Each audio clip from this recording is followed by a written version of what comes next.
Bonjour à tous, bienvenue dans cette vidéo où on va parler de la nouvelle release de libmodular, la V0.26, qui est sortie le 1er janvier 2026.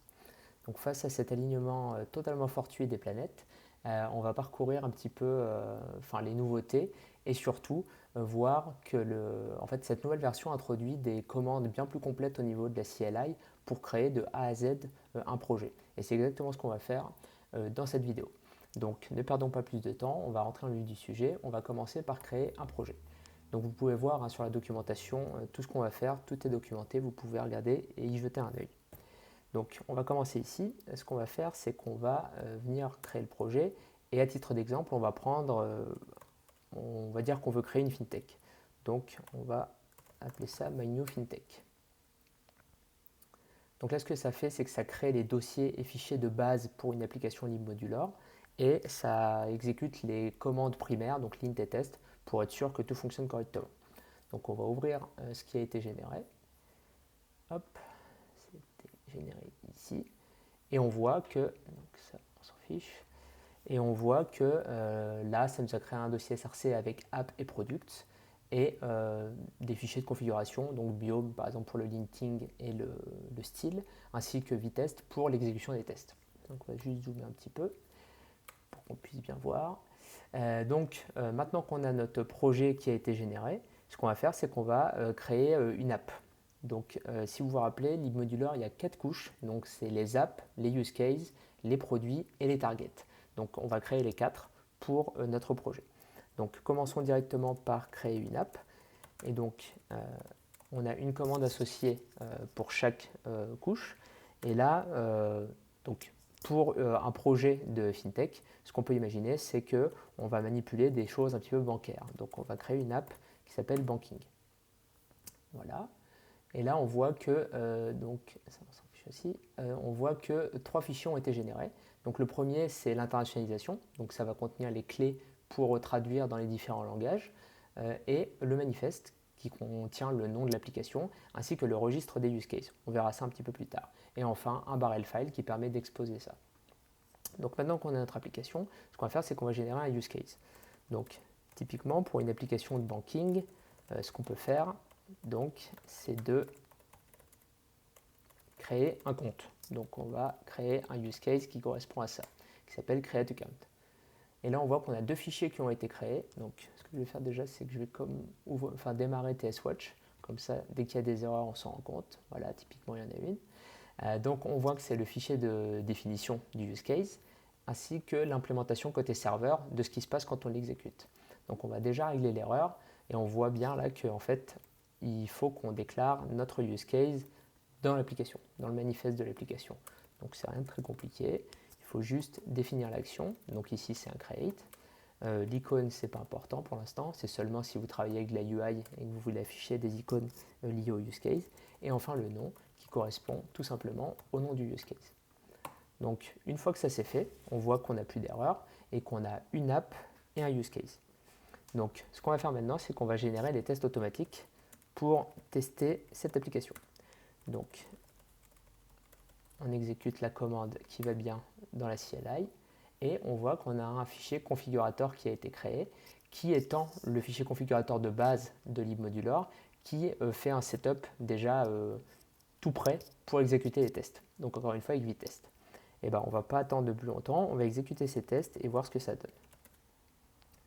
Donc de la même manière, on a une commande équivalente et on va l'exécuter comme ça. Et bien là, on voit que en fait, ça a exécuté différents tests. Donc, les checks par défaut, en fait, ça check le source de notre application, des use cases. Et enfin, ça exécute ces use cases avec différents rôles et différents types d'input. Donc, on voit que le coverage n'est pas terrible parce que le serveur main, on voit que c'est quasiment pas du tout. Le coverage était 40%. On va l'ouvrir pour regarder pourquoi. Ici, hop. Donc ça, c'est pas libmodular, hein, c'est Vitest plus C8 Coverage. Donc c'est des outils qui existent déjà, qui sont open source. Donc on voit là, par exemple, que create account server main n'a pas du tout été appelé, puisque tout est rouge. Et c'est tout à fait normal, parce qu'un use case, quand il est généré par défaut, sa policy. Donc la policy, ça définit qui a le droit d'exécuter le use case. Elle est en nobody. Donc vraiment, personne ne peut l'exécuter. Donc par simplicité, ici, on va mettre everybody. Mais dans une vraie application, on aurait mis authenticated. Voilà, pour ce genre de use case. Mais encore une fois, si c'est quelque chose de public, il faut mettre everybody afin que tout le monde puisse l'exécuter. Et si on réexécute maintenant nos tests, eh ben on voit qu'ils plantent. Mais c'est tout à fait normal. Parce qu'on voit au niveau des snapshots que l'erreur a changé. On n'a plus forbidden parce que c'était un nobody, mais on a une erreur de type 400 qui dit que foo doit être rempli. Ce qui est tout à fait normal.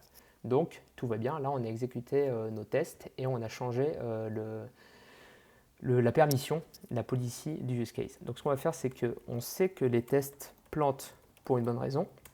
Donc on va update les snapshots, pardon, et on voit que maintenant on est passé à 100%. Et si ici on actualise, et ben on voit que ça a été exécuté 6 fois même, parce que ça correspond aux différents tests de rôle et d'input. Donc on a un bien meilleur coverage de notre code. Et on a aussi un second rapport qu'on peut ouvrir. Alors cette fois c'est un rapport libmodular. Et je vous l'accorde, n'est pas très joli, mais par contre il a le mérite de montrer tous les scénarios qui sont exécutés de façon un peu visuelle. Donc en vert c'est ceux qui sont en success, en jaune ceux qui sont en erreur, on va dire 400, et en rouge c'est ceux qui sont en erreur 500.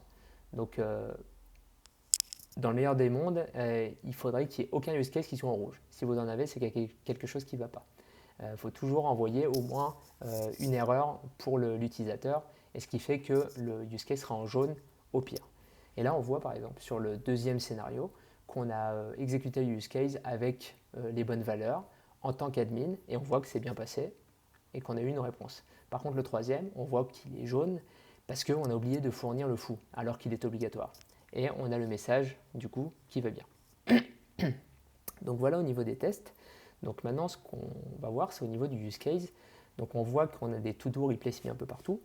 Donc évidemment, quand on crée un compte, on ne remplit pas fou. On va imaginer que ce qu'on veut faire en fait, c'est que on veut demander l'email par exemple de l'utilisateur. Donc ça sera un type email. On veut demander son prénom. Ça sera un type person first name. Et on veut demander son nom. Ça sera un type person last name. Donc en input, on va prendre ça pour faire simple. Et en output, pareil, on ne veut pas retourner fou. On peut imaginer qu'on veut retourner l'IBAN de l'utilisateur. Or là, par contre, IBAN, je n'ai pas de type. Et ce qu'on va faire, c'est qu'on va le créer. Donc ici, on a l'IBAN. On va venir créer un dossier lib. Donc il est valable par défaut parce qu'on n'en a pas nécessairement besoin. Mais ici, c'est intéressant pour nous. Donc on va venir créer un type IBAN. Donc ça se passe en deux parties. Donc le premier, c'est un type TypeScript classique, un type littéral. Et un autre, c'est une classe, donc TIBAN, qui va extend tstring. Donc ça, c'est les types par défaut proposés par libmodular. On ne va pas rentrer un peu plus dans les détails, mais pareil, ici, en fait, on peut venir surcharger, par exemple, les règles de validation, etc. Mais là, comme c'est un champ en output et pas en input, on va le laisser simple pour l'instant. Et ici, on peut venir utiliser notre nouveau type IBAN pour bien montrer que, par exemple, ce n'est pas une string. Vous voyez, quand on a une string comme ça, on ne sait pas vraiment ce à quoi s'attendre. Là, même si c'est IBAN est en string, de façon sémantique, on comprend bien mieux ce que ça retourne au niveau du use case. Et donc là, pareil, on va venir changer tout ça. Donc, il nous faut, comme vous pouvez le voir, TypeScript nous fait des erreurs, donc c'est très pratique. On voit très bien ce qui ne va pas avant même d'exécuter les tests ou de pire, de lancer l'application. Donc, on va venir définir tout ça. Donc, vous allez me dire que c'est un petit peu redondant de définir ici et ici, mais pour le moment, c'est la seule manière de pouvoir définir des types un petit peu plus riches, parce que là, par exemple, vous voyez, je peux venir définir une longueur maximale. Or, en TypeScript, je ne peux pas définir ici, de façon contractuelle, la taille maximale. Alors, vous allez me dire aussi, on peut utiliser Zod ou des librairies de schéma, etc. Mais le souhait de libmodular, c'est de ne pas utiliser de dependency directement. Donc, évidemment, ce n'est pas possible. Et là, on retourne à TIBAN. Donc voilà. Là, on a défini un petit peu des types qui correspondent vraiment au domaine métier qu'on veut utiliser. Et là, on voit que notre serveur est rouge. évidemment. Donc ce qu'on va faire, c'est que on va donc enlever ça déjà, parce qu'on se fiche un petit peu de l'input pour l'instant. Mais par contre, ici, il faut qu'on renvoie un IBAN. Et ce qu'on va faire juste pour cette démo, IBAN, on va faire quelque chose de pas beau, mais ça sera simplement quelque chose comme ça. Alors je ne sais jamais combien il y en a, on va faire ça pour l'instant. Voilà. Mais typiquement, dans une application, en fait, on aurait appelé on aurait fait const IBAN égale await IBAN, IBAN generator .get, quelque chose comme ça. Et cet IBAN generator, on l'aurait injecté ici, et c'est le contexte en fait qui nous l'aurait fourni. Mais pour l'instant, laissons les choses simples, on va laisser comme ça. Donc, on va exécuter les tests. Alors, je vous laisse deviner si ça va passer ou pas. Bon, ben voilà, ça ne passe pas. Parce qu'évidemment, on a changé le contrat de notre use case. Et donc, foo n'existe plus. Donc, on imagine qu'on peut les réexécuter en faisant un update des snapshots. Hop, ça passe. Et juste pour être sûr, on réexécute comme ça. Voilà, toujours une bonne habitude à prendre d'exécuter sans l'update des snapshots, juste après avoir update les snapshots. Et si on regarde nos scénarios, eh bien on voit qu'ils ont été mis à jour, que là maintenant on a changé foo et on passe email, first name, last name. Donc comme vous pouvez le voir, en fait, nos types, chaque type en fait a un exemple, et ça permet en fait, vous voyez, de ne pas du tout définir les exemples. Tout est fait par la librairie, vous n'avez pas à vous en soucier. Et on voit qu'on a l'IBAN en output. Donc voilà, nos tests sont bons. Alors ce qu'on peut regarder aussi, c'est que le fichier README, qui est généré automatiquement aussi par les tests, qui contient en fait le contrat de chacun de nos use cases. Donc on voit par exemple que create_account, c'est un client-serveur, qu'il est exécutable par everybody, et là on voit le contrat en input et en output. Ici on a un mermaid diagramme, donc dans les exemples qui sont dans la librairie, enfin là on ne peut pas le lire, mais GitHub par exemple interprète ces diagrammes et les affiche de façon intéressante. Et là le plus intéressant, ce que vous pouvez voir, c'est que ici j'ai utilisé une syntaxe un petit peu particulière pour le commentaire, et c'est ce qui fait qu'en fait il se retrouve ici dans le diagramme de séquence pour bien expliquer, bien comprendre ce que fait le use case. Donc ça c'est super intéressant, et par exemple même des gens du produit ou de la data peuvent utiliser ça pour comprendre un petit peu comment l'application fonctionne et quelles sont ses fonctionnalités. Voilà, donc ça maintenant c'est fait, nos tests passent, on a vu le README, on a vu la documentation. Donc ce qu'on peut faire maintenant, c'est de créer la troisième couche de libmodular, c'est-à-dire le produit. Donc ce qu'on va faire maintenant, le produit, qu'est-ce que c'est? C'est en fait c'est quelque chose de concret que nos utilisateurs vont utiliser. Donc là typiquement, on peut utiliser un customer portal, mais on peut avoir un autre produit interne, par exemple, pour l'audit, pour le service client, ou un autre produit pour nos clients, business par exemple, particulier, professionnel, etc. Donc vous voyez, c'est cette notion d'unité utilisée par les clients. Donc on a généré le produit, et là de la même manière, ça nous a généré un i18n et un manifeste. Donc on peut déjà venir les changer. On va venir déclarer que le Customer Portal utilise l'application Banking, et le i18n qui est en fait la concaténation, donc en plus de i18n par défaut, de i18n de chacune des applications. Donc là typiquement si on avait 4 applications, on aurait autant d'imports qui seraient ici. Voilà. Donc voilà, le produit est créé. Et maintenant, on va créer la quatrième couche, donc on arrive au bout, qui permet en fait d'exposer un produit. Parce qu'un produit, là, en tant que tel, le Customer Portal, bah ok, certes, c'est un produit, mais qu'est-ce qu'il fait? Donc, ce qu'il nous faut, par exemple, c'est un serveur. Et là, on rentre dans le concret de l'infrastructure, où on va venir créer notre première target, justement, pour le produit. Customer Portal. Et ça sera la target Node Express Server. Donc il y a aussi la target Node Ono Server, Next.js Server, etc. Elles sont toutes expliqué dans la documentation que vous pouvez utiliser. Alors, c'est pas target, c'est target name. Hop, et on voit que ça nous a créé 3 fichiers. Donc le premier, c'est les settings. Donc une target doit déclarer en fait les settings de chaque élément qu'elle utilise. Donc là, on utilise un serveur et de l'authentification JWT. Donc on a ces valeurs par défaut. Et on voit qu'on peut venir les surcharger chacune pour venir customiser un petit peu ce que ça fait. Ensuite, on a le container, parce que libmodular utilise de l'injection de dépendance.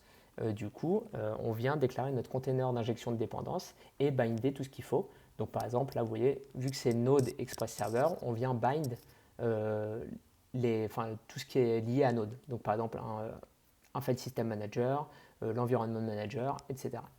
On bind la librairie standard de libmodular pour le serveur, le produit, et ainsi de suite. Et enfin, l'index qui correspond à l'entry point, donc c'est ce qui est exécuté quand on démarre la target. Et là, typiquement, ça utilise le serveur booter qui est fourni par libmodular, qui va faire tout un tas de choses. Et donc, l'une des plus importantes, c'est de venir lire les apps et les use cases pour en faire des endpoints. Et là, on va voir, on va exécuter le serveur pour la première fois. Donc, on va se mettre dans le contexte du produit. Et on va utiliser bun, comme ça on n'a pas besoin de transpiler le TypeScript. Donc on va venir l'exécuter. Hop, voilà, on voit que notre serveur a démarré. On voit qu'on utilise des valeurs par défaut, ce qui n'est pas bien. Donc évidemment en production il faut les changer. Et on voit qu'il a monté notre use case ici. Donc on va pouvoir venir exécuter ce use case pour voir si ça fonctionne. Donc par exemple, si je prends ceci, donc on va passer par JQ pour avoir un output. Bon, on voit qu'on est en bas de request. Évidemment, on n'a pas passé de data. En revanche, si on vient passer de la data en JSON pour le... Donc, je l'ai écrit avant pour vous épargner toute cette syntaxe. Si on vient passer ce qu'attend notre use case, vous voyez, de email, first name et last name, là, vous voyez, j'ai fait une typo dans first name, donc ça passe pas. Donc je vais venir corriger ça. First name et last name. Hop, on voit que ça a été créé et j'ai eu ma réponse. Donc on peut venir répéter la commande 50 fois. Évidemment, il n'y a aucune vérification sur l'email, etc. Donc on peut venir en créer autant qu'on veut. Et comme vous voyez, ça va très vite, ça se passe très bien. Donc voilà, on a créé notre serveur. Maintenant, ce qu'on va faire, c'est qu'on va créer une deuxième target. Et la deuxième target, qu'est-ce que c'est? Ça sera une CLI. Donc, c'est un petit peu un truc pour les développeurs, mais ça peut toujours être utile pour venir, par exemple, faire du support, monitorer, etc. Donc, pareil, on va reprendre juste pour que vous voyez la différence. Ici, on a fait un Node Express Server. Et bien ici, on va faire un Node Core CLI. Et hop, on a 3 nouveaux fichiers qui sont arrivés. Pareil, les settings, le container. Mais là, vous voyez qu'on bind... non, pardon, c'est ici. Des settings. On bind des choses différentes. Ici, on bind le client du serveur. Et le container, on voit qu'on bind plus le serveur. On bind Node CLI pour venir utiliser les fonctionnalités fournies par Node. Et donc là, pareil, on va venir l'exécuter. Donc il y a toujours mon serveur qui tourne à gauche. On va nettoyer l'écran. Donc si on se met hop, dans le contexte et qu'on exécute avec bun, pareil, on utilise les valeurs par défaut, ce qui n'est pas bien, donc il faudra les changer. Et on voit ici qu'on a de la documentation, vous voyez, directement. Par contre, on voit qu'elle est un petit peu light. Et bien, on peut aller dans i18n rapidement ici, et hop, et count label.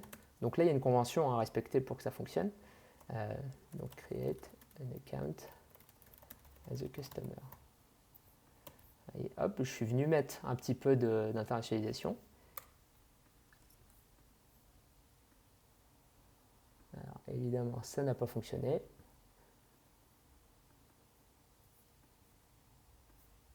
C'est la description. Voilà. Donc la description est arrivée là. Et on peut faire la même chose avec l'email, le first name, le last name, etc. Et donc si on exécute notre commande ici, hop, on va venir donc appeler la commande de la même manière. Create account. Donc l'email, cette fois ce sera debra@gmail.com. Le first name, c'est Debra. Et le last name, c'est Morgan. Hop, on voit pareil que ça nous a créé, vous voyez, le compte en banque. Et pareil, on peut exécuter plein de fois. Non, c'est pas ça. On peut exécuter plein de fois. Et ça crée en fait, dans côté serveur, nos accounts. Donc là, on voit qu'on a créé via CURL, via le CLI, nos différents comptes. Enfin, on va créer une troisième target qui est un petit peu plus dans l'air du temps. Ce qu'on va faire, c'est qu'on va créer un serveur MCP. Donc, product name, customer portal, toujours pareil. Et la target name, ça sera node MCP server. Et voilà, toujours la même chose. On a encore 3 fichiers qui sont arrivés. Ils sont ici. Donc pareil, vous voyez, le container de la CLI et de... Non, les settings, pardon. De la CLI et du MCP server sont quasi identiques. Sauf qu'ici, il y a juste une petite subtilité. On est venu surcharger le logger level parce qu'en fait, on ne peut pas loguer en debug sur un serveur MCP. Je vous laisse regarder la documentation. Sinon, ça va créer des erreurs.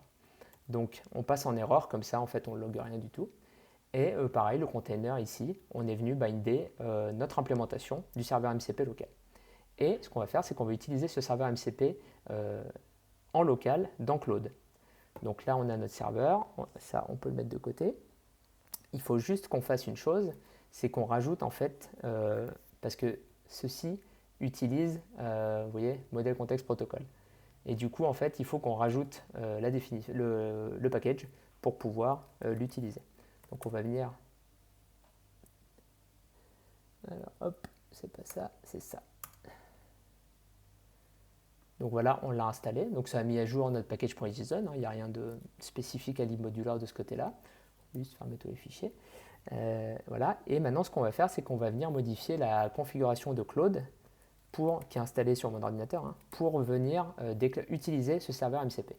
Donc on va ouvrir le fichier, là. Donc là il est vide par défaut, et on va mettre la déclaration de notre serveur MCP pour qu'il puisse l'utiliser.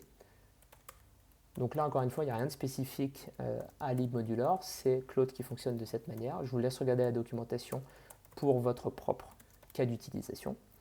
Et ici, en fait, ce qu'il veut, c'est le chemin absolu de notre entry point, celui-là. Donc, on va l'ouvrir ici, hop, on va copier le chemin et on va venir le mettre dedans. Donc c'est le chemin absolu, je n'ai pas testé en relatif, mais je pense que ça ne fonctionnera pas. Ou même avec des choses comme ça, je ne suis pas sûr que ça fonctionne. À tester. Donc on va le laisser comme ça en absolu. Et maintenant qu'on a fait ça, eh ben, on va juste exécuter Claude. Donc je l'ouvre. On va juste redémarrer notre serveur.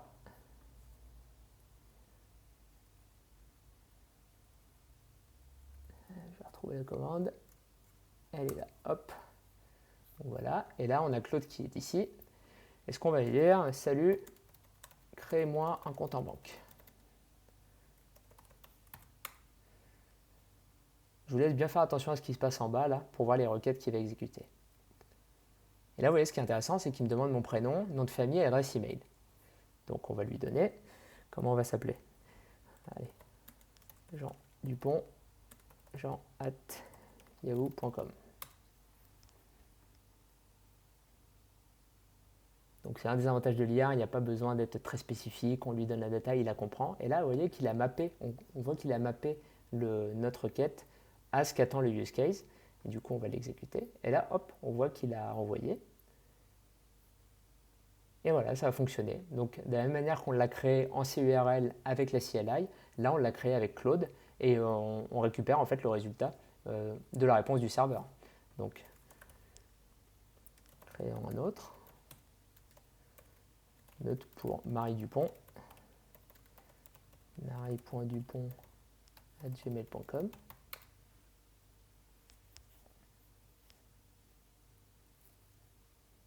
Même chose, il nous demande l'autorisation. On peut évidemment faire always allow, mais moi je mets un point d'honneur à toujours le faire uniquement une seule fois pour maîtriser un petit peu ce qu'il fait.